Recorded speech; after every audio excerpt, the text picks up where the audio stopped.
Muy buenas, bienvenidos a un tema más de la serie que hemos titulado La Verdad Presente. Estamos en esta ocasión estudiando el libro de Daniel y nos corresponde el capítulo número 2. Antes de empezar con nuestro estudio, vamos a pedirle a Dios que nos dirija para comprenderlo. Oremos.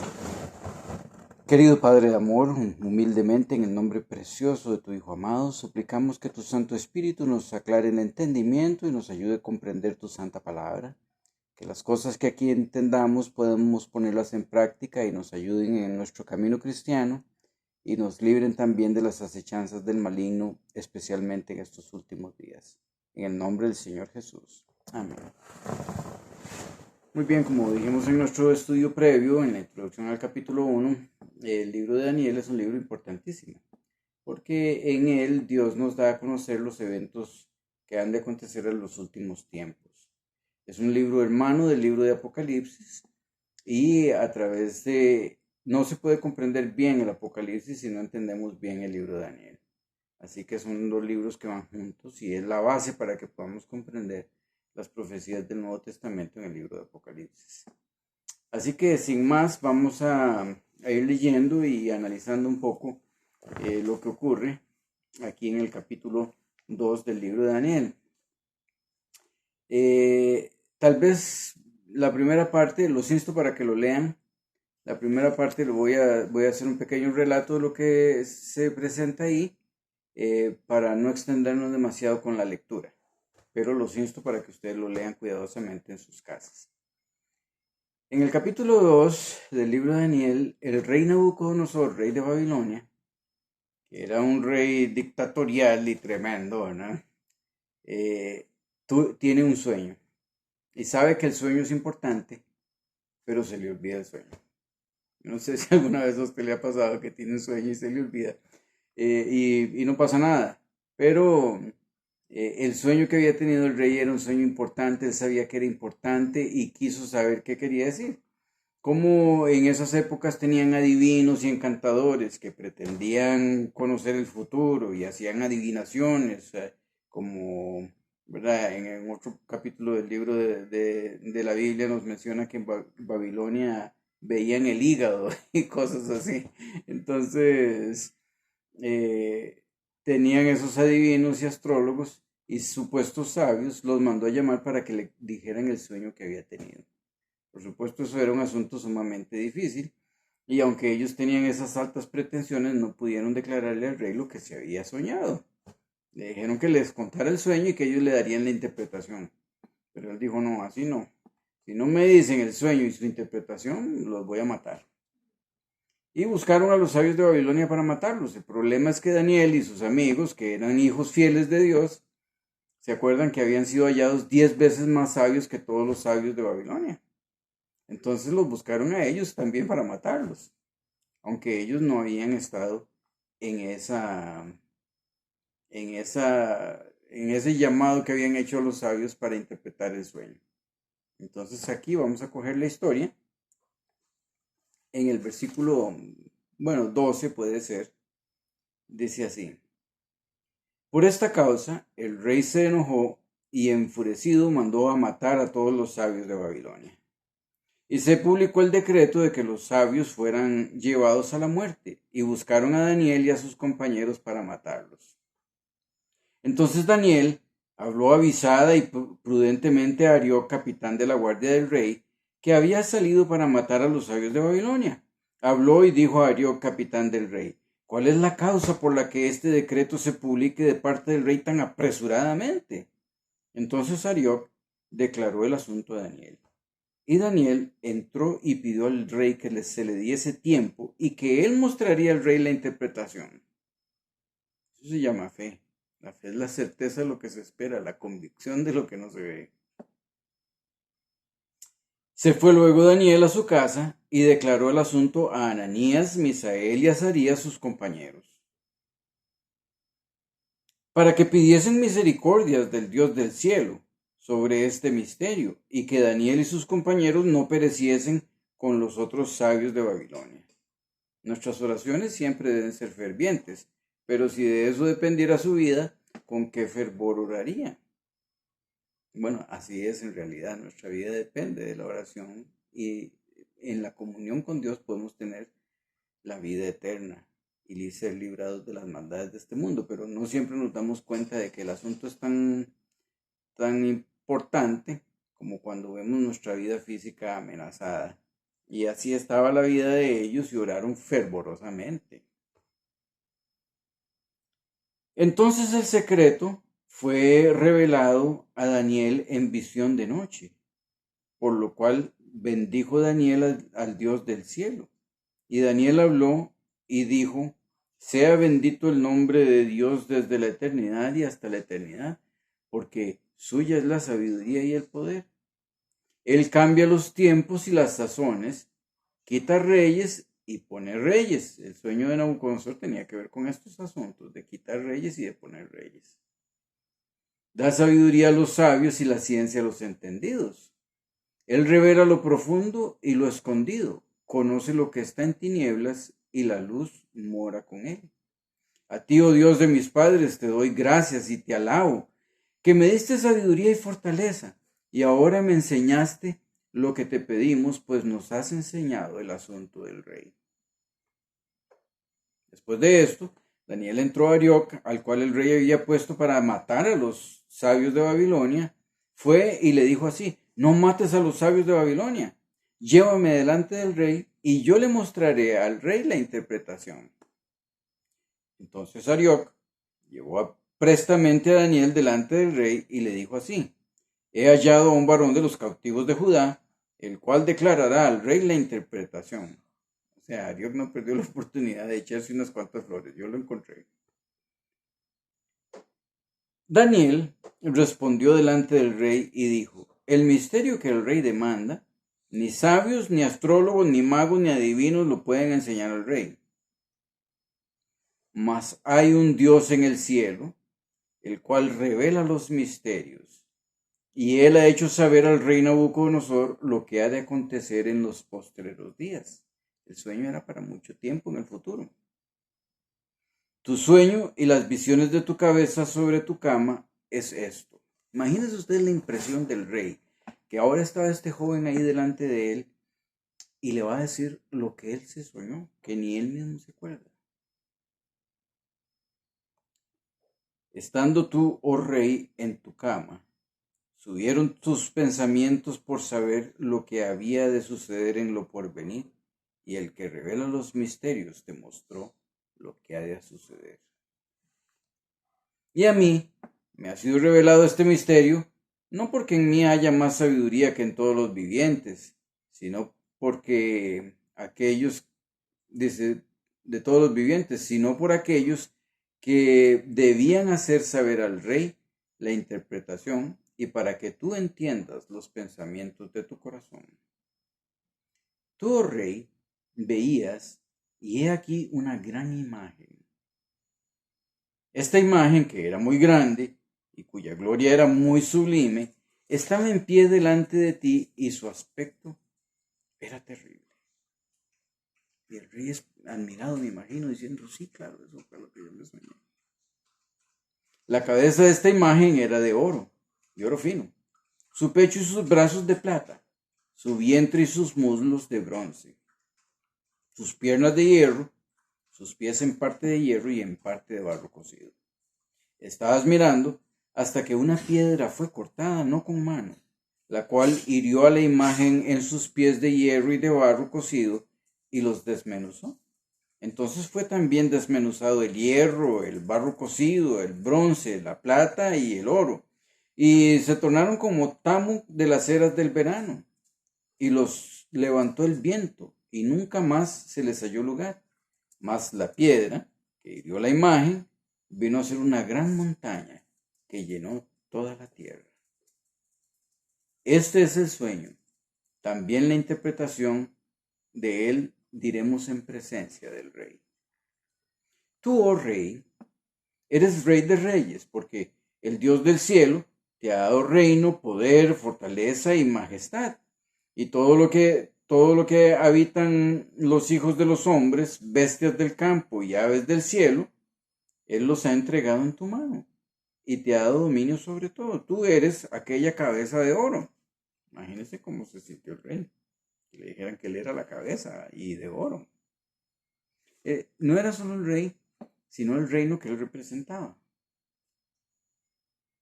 Dice, y él representaba el reino de Babilonia. Babilonia fue un imperio poderosísimo, quizás no más grande que los otros imperios en extensión ni en poderío, y aún en riqueza. Sin embargo, el esplendor de Babilonia, la ciudad capital, los jardines colgantes, que fueron una de las 7 maravillas del mundo antiguo, sobrepasaban todo lo que en esa época se hubiese visto hasta el momento, en esplendor y en grandeza. Además, en verdad, abundaba el oro en Babilonia.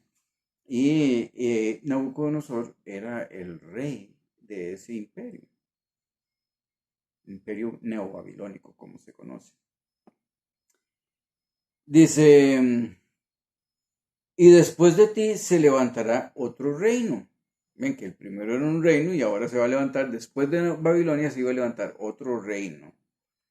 Dice, después de ti se levantará otro reino menor que tú y otro tercer reino de bronce, el cual dominará sobre toda la tierra. El imperio que se levantó después de Babilonia fueron los medos y los persas.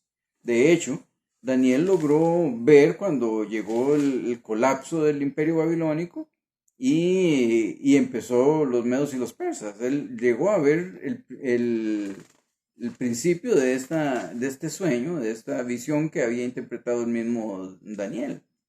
Vean cómo dice en el capítulo 5 del libro de Daniel.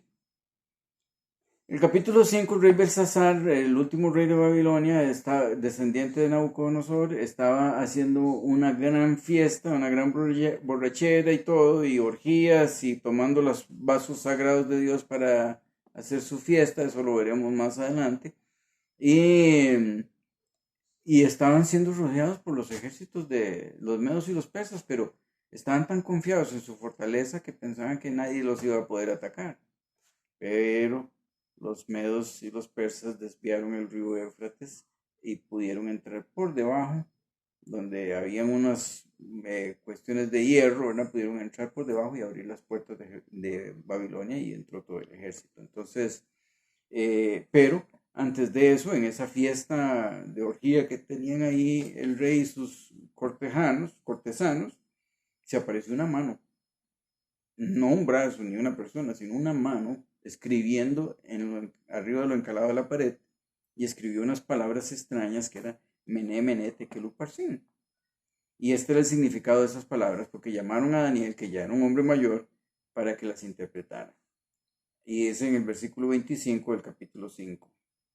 Y la escritura que escribió es Mené, Mené, Tekel Upharsin. Esta es la interpretación del asunto. Mené, contó Dios tu reino y le ha puesto fin. Tekel, pesado has sido en balanza y fuiste hallado falto. Upharsin, Pérez, tu reino ha sido dividido y dado a los medos y a los persas. Y qué interesante. Entonces, el primer reino era representado por la cabeza de oro, representaba Babilonia. El segundo reino, representado por los brazos, vean que son 2 brazos, y el pecho, representaba a los medos y a los persas, como vemos aquí mismo. El tercer reino de bronce representaba a Grecia, y no tenemos que ir muy largo para ver que eso se iba a dar en Daniel capítulo 8, donde tiene otra visión. Lo que pasa es que debo hacer esta pequeña aclaración. Las profecías de Daniel y de Apocalipsis van agregando detalles conforme se van presentando, pero tienen una base, y sobre esa base van agregando detalles. Esta profecía del capítulo 2 de Daniel, de esta estatua, nos da un fundamento sobre el cual va a ir construyendo otras profecías y visiones que se dan más adelante. Entonces es importante que nosotros entendamos esto, porque nos está dando un proceso para que podamos comprender los asuntos que vendrán en el futuro y que estamos viendo hoy.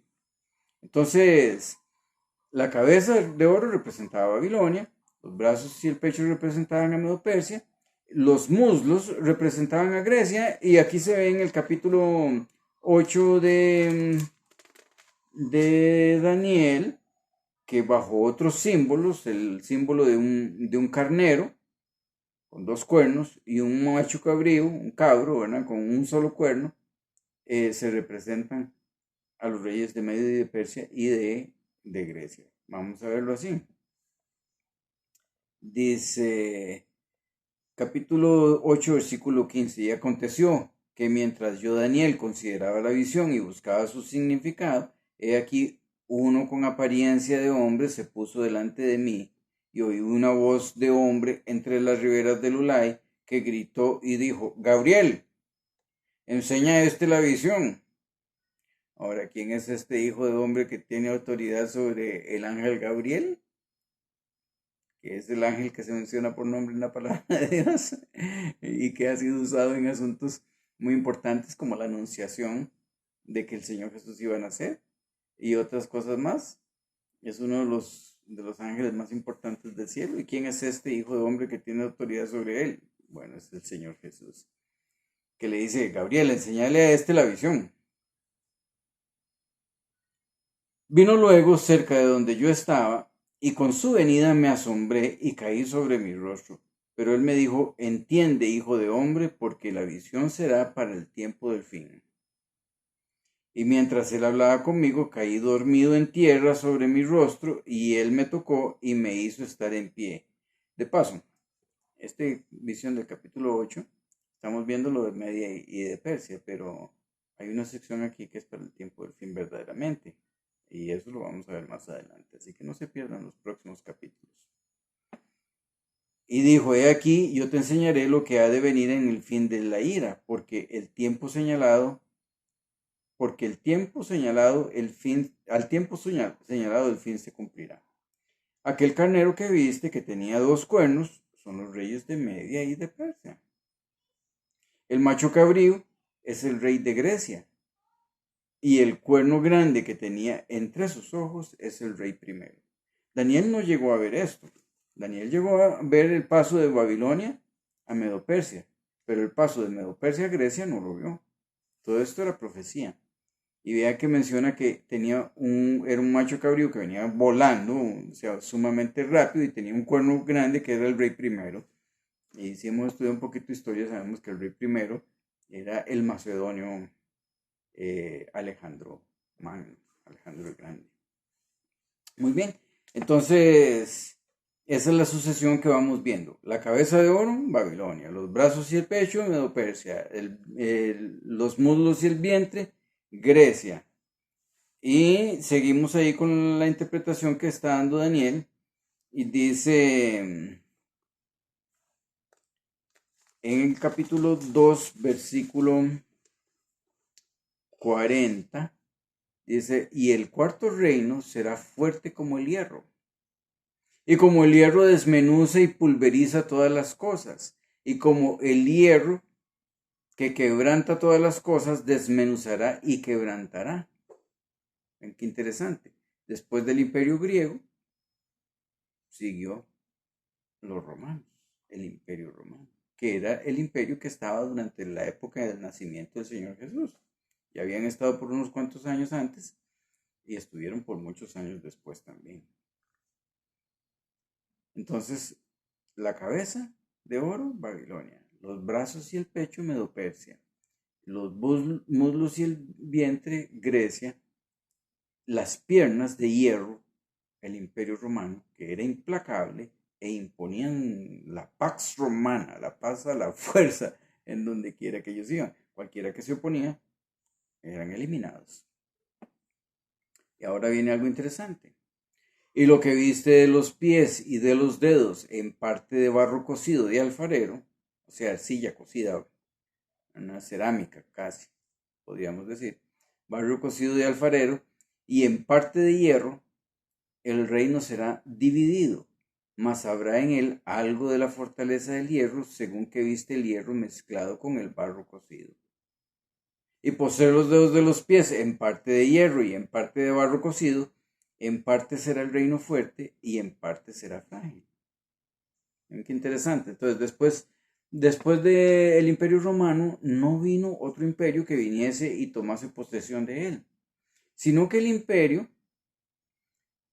que estaba enfermo con problemas internos, intestinales, una degradación moral terrible y demás, descontento entre la gente y todo, fue poco a poco siendo asediado por las tribus bárbaras o las tribus germánicas y que llegaron a ser después las naciones de Europa. Los vándalos, los herúlos, los ostrogodos, los suevos, los visigodos, bueno, los alemani, los lombardos, ¿verdad? Que llegaron a ser los países de Francia, España, Portugal, ¿verdad? Los países que conforman hoy la Europa moderna, ¿verdad? Entonces, vean que algo interesante es que conserva parte del hierro.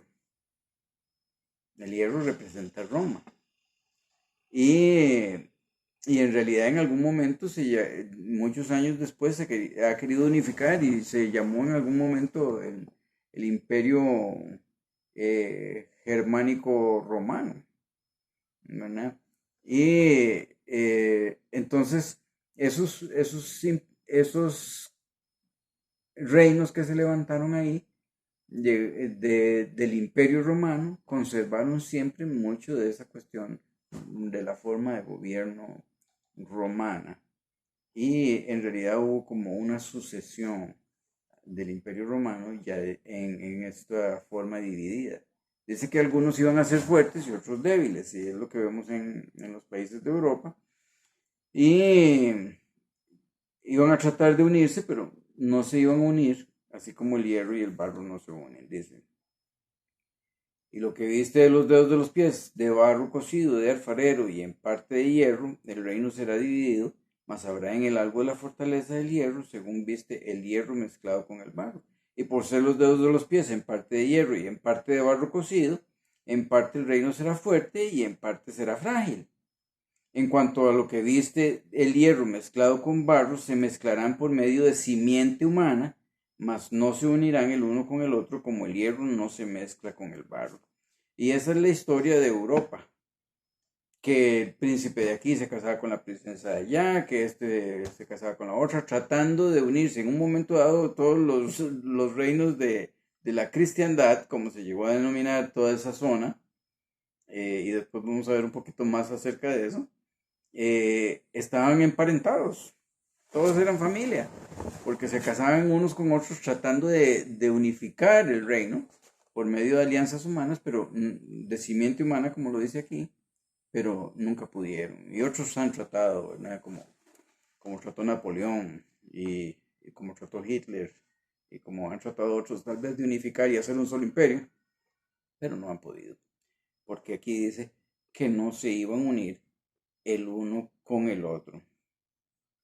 Y es interesante también, y hace no mucho mi atención fue llamada a esto con un estudio que estaba viendo de un pastor, que todos los materiales tendrían su significado. Si ustedes lo ven, viene de los materiales más valiosos, bajando en valor económico y subiendo hasta cierto punto, por lo menos hasta llegar el hierro, en dureza. El oro es más caro que la plata, pero es más suave que la plata. La plata es más cara que el bronce, pero es más suave que el bronce. El bronce es más caro que el hierro, pero es más débil que el hierro. Hasta que llegamos a esta última parte donde el hierro está mezclado con el barro. Pero al ver que el hierro representa Roma, ¿verdad? Porque el oro representaba Babilonia, la plata representaba Medo-Persia, el bronce representaba Grecia y el hierro representa Roma. ¿Y el barro qué representa? Bueno, escuchando este estudio vi que tiene mucha lógica lo que estaba presentando. eh, y dice que, bueno, el barro bíblicamente, la primera referencia que tenemos del barro es en el Génesis, cuando Dios hizo al hombre. Y Dios hizo al hombre del barro, de la tierra, pero estaba sin vida el muñeco que estaba ahí. hasta que Dios sopló en su nariz aliento de vida y llegó a ser un ser viviente o un alma viviente. En el Nuevo Testamento se hace una referencia al cuerpo como a la iglesia como el cuerpo de Cristo. Y el Señor Jesús les dijo, espérense en Jerusalén hasta que venga sobre ustedes la promesa del Espíritu Santo. ¿Verdad? Entonces, ese Espíritu de Dios es lo que le dio vida a la iglesia para salir a cumplir con su misión. Así como cuando Dios formó al hombre del barro, el cuerpo estaba sin vida hasta que Dios sopló en él aliento de vida. También se menciona en el libro de Jeremías, cuando Dios le manda a Jeremías que vaya a la casa del alfarero. Y está el alfarero ahí trabajando en el torno. El torno lo movían con el pie y es una rueda. Y ahí entonces se pone el barro suave y el alfarero lo va moldeando. No sé si algunos de ustedes hayan tenido la oportunidad de ver eso, pero así es como se trabajaba tradicionalmente y muchas veces, en muchos lugares todavía se trabaja así, la alfarería. Pero la vasija se le dañó al alfarero mientras la hacía, cogió el barro, lo redujo de nuevo y lo volvió a formar como él quiso. Entonces Dios le dice a Jeremías, ¿no puedo hacer yo con ustedes así como el alfarero, oh casa de Israel? ¿Verdad? Entonces Dios es el alfarero y su iglesia del Antiguo Testamento, que era el pueblo de Israel, es representado ahí por el barro. Entonces, en el Nuevo Testamento se representa la iglesia como el cuerpo de Cristo. Usa otras analogías también para hablar acerca de la iglesia. Y en el Antiguo Testamento, entre algunas otras formas en que se representa al pueblo de Israel, se lo representa como el barro en las manos de Dios. Entonces, ¿cuál es el punto con esto? Que si los diferentes metales tenían un significado, el barro también lo tiene. Y es la iglesia. El barro representa la iglesia. En estos reinos en que se dividió el Imperio Romano, ya el cristianismo se había diseminado por todos esos lugares. Y ocurre que no solo fueron reinos políticos, sino también que estaban ya guiados por el cristianismo. Es bueno que haya el cristianismo, porque bueno, es la enseñanza de la vida eterna, pero el Señor Jesús dijo claramente que se le debería dar a Dios lo que es de Dios y a César lo que es del César. Con estas palabras se define el principio de la separación de la iglesia y el Estado. La iglesia y el Estado no deben estar juntos. Algunos piensan que sería bueno que los cristianos estuvieran al mando para que se evitara toda la inmoralidad y los excesos que se dan hoy. Pero siempre que la iglesia ha tenido control sobre el Estado o que ha estado en unión con el Estado, se ha levantado la intolerancia y la persecución. Y eso lo podemos ver en la Edad Media, cuando la iglesia gobernaba sobre las personas del Estado y forzaban al Estado a cumplir sus designios, dándole muerte a cualquiera que no estaba en armonía con lo que la iglesia de ese entonces enseñaba. Entonces, debe mantenerse una separación entre la iglesia y el Estado. En los Estados Unidos de Norteamérica, en su misma constitución, se dejó puesto eso, que el Estado no debía hacer leyes sobre la religión ni impedir el libre ejercicio de ella, ¿verdad? Y ese es el principio de la libertad religiosa, que es tan importante para todo ser viviente, porque en realidad nadie debería forzar tu conciencia para ponerte a hacer algo o no. Esto es importante porque ese mismo principio lo vamos a ir viendo a través de las otras profecías, cómo llegó a limitarse la libertad de conciencia, porque la iglesia estaba mezclada con el Estado. Entonces es muy válido ese punto. Pero ahí no termina todo. Después de que vio en sucesión profética los imperios que iban a venir a través de los tiempos, que es una cosa impresionante, ¿verdad? Que Dios revela el futuro antes que acontezca. Dice así, y en cuanto a lo que viste, bueno, dice el versículo 44, en los días de estos reyes, no en los días de Nabucodonosor y los demás reyes de Babilonia, porque eso ya pasó, no en los días de Medo-Persia los reyes de Media y de Persia, porque eso ya también pasó. No en los días de Grecia, porque ya pasaron. No en los días del Imperio Romano, pagano, porque eso ya pasó. Sino en los días de estos reyes, de los dedos de los pies, al final de la estatua, en donde había hierro mezclado con barro. Esos días son los días en que nosotros estamos viviendo. Ya todo lo demás pasó, pero así tan ciertamente como Dios predijo que iban a acontecer esos acontecimientos y se dieron, la última parte de la visión también se va a cumplir. Dice, y en los días de estos reyes, el Dios del cielo levantará un reino, el cual jamás será destruido, y este reino no será dejado a otro pueblo.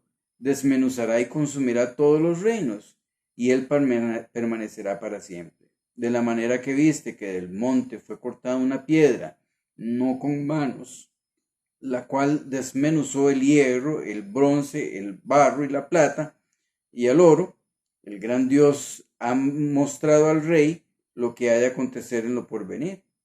El sueño es verdadero y fiel su interpretación. Qué interesante. Entonces, bueno, la reacción del rey ahí fue, el rey Nabucodonosor cayó sobre su rostro y se humilló ante Daniel y mandó que le ofreciesen presentes y perfumes. Y el rey habló a Daniel y dijo, ciertamente el Dios vuestro es Dios de dioses y Señor de reyes, el que revela los misterios, que pues pudiste revelar este misterio. Entonces el rey engrandeció a Daniel y le dio muchos y grandes dones y lo puso por gobernador de toda la provincia de Babilonia y por príncipe de los gobernadores sobre todos los sabios de Babilonia. Y Daniel solicitó del rey y puso sobre los negocios de la provincia de Babilonia a Sadrach, Mesach y Abednego, y Daniel estaba a la puerta del rey. Pero este asunto final ahí, que en los días de estos reyes, o sea, en la época en que nosotros vivimos, se corta la roca y golpea la imagen y se desmenuza todo y Dios establece un reino. Esto está hablando acerca de la venida del Señor Jesús. En nuestro próximo estudio le vamos a dedicar más tiempo a esto porque es de suma importancia la venida del Señor Jesús y lo que la Biblia dice acerca de ella. Y vamos a analizarlo con mayor detalle. También acerca de la roca, ¿verdad? ¿Qué representa? Es un asunto muy importante y lo vamos a ver con más detalle la próxima vez. Por ahora, bástanos decir que representa la venida del Señor Jesús a establecer un reino distinto. Pero eso lo vamos a ver más adelante. Quisiera mostrarles aquí, porque en esta Biblia tengo una pequeña ilustración. Disculpe que mis videos son muy sencillos, ¿verdad? No tengo esos grandes audiovisuales que se presentan ahora, pero ustedes pueden ver ahí la imagen en donde se ve la cabeza de oro que representa Babilonia, los brazos y el pecho que representan a Medo-Persia, el bronce que representa a Grecia, las piernas que representan a Roma y la división del Imperio Romano representada por los pies en parte de hierro y en parte de barro y la venida del Señor Jesús que golpea la imagen ahí y luego se convierte en un gran monte. Así que, si Dios lo permite, vamos en la próxima a analizar un poco más detalladamente esta última parte de esa visión. Que el Señor los bendiga y nos vemos en la próxima. Bueno, vamos a tener una oracioncita antes de terminar. Querido Señor, te agradecemos porque conoces el fin desde el principio y porque nos revelas las cosas para que nos preparemos de antemano y estemos listos cuando vengas en gloria. Ayúdanos, Señor, a ponerte a ti en primer lugar en nuestras vidas y ayúdanos a andar en tus caminos. Danos tu paz, según tu misericordia, en el nombre del Señor Jesús. Amén.